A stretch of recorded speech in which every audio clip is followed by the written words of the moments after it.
Une délégation des services et partenaires techniques et financiers de la filière riz a séjourné samedi 14 janvier 2023 à la rizerie de Kougne.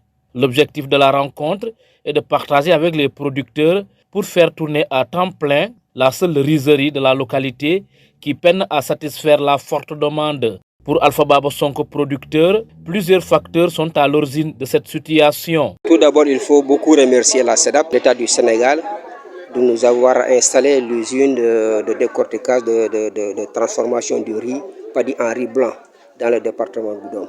Maintenant, effectivement, ça n'a pas trop marché. C'est parce qu'il y a quelques soucis qu'il faut relever d'abord dans le département de Goudomp.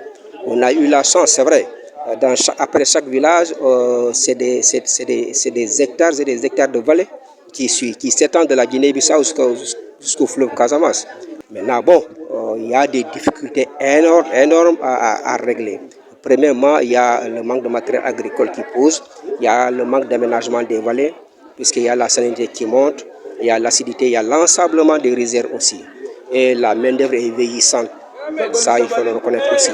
Pousser les jeunes, sensibiliser les jeunes surtout à venir faire la riziculture pour pouvoir atteindre l'autosuffisance alimentaire au Sénégal en riz. Autre difficulté aussi, c'est la divagation des animaux. Des préoccupations que les acteurs comptent bien prendre à bras le corps pour booster la production et la productivité afin d'atteindre l'autosuffisance alimentaire et promouvoir le consommé local.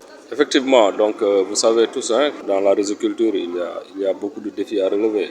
D'abord, ce sont les aménagements hydro-agricoles parce que pour la plupart sont actifs au niveau des vallées. Donc il faut aménager pour la maîtrise de l'eau. Il y a aussi les équipements agricoles donc, qui sont quand même aussi un facteur important. Il y a les intrants, les semences, les herbicides, l'engrais, etc. Donc tout ça, c'est des efforts pour lesquels nous et d'autres projets sont en train de travailler pour améliorer les conditions de travail des producteurs, en tout cas pour augmenter la production et la productivité. Donc les aménagements qui sont prévus dans cette zone seront réalisés dans le cadre de ce projet. Il y a déjà un lot d'équipements qui a été donné au niveau des organisations de producteurs. Il y a une intermédiation financière aussi qui est en cours et qui a été développée avec les institutions de financement pour faciliter l'accès au matériel agricole. Et la CEDAP aussi dans le système, dans le modèle économique qu'on est en train de développer avec CEDAP, c'est de pouvoir faciliter l'accès aux intrants pour les producteurs pour in fine disposer plus de paddy pour faire tourner l'usine. Le département de Goudomp, essentiellement agricole, fait face à beaucoup de défis. D'abord, la faible mécanisation du secteur, mais aussi la menace liée à l'avancée de la langue salée.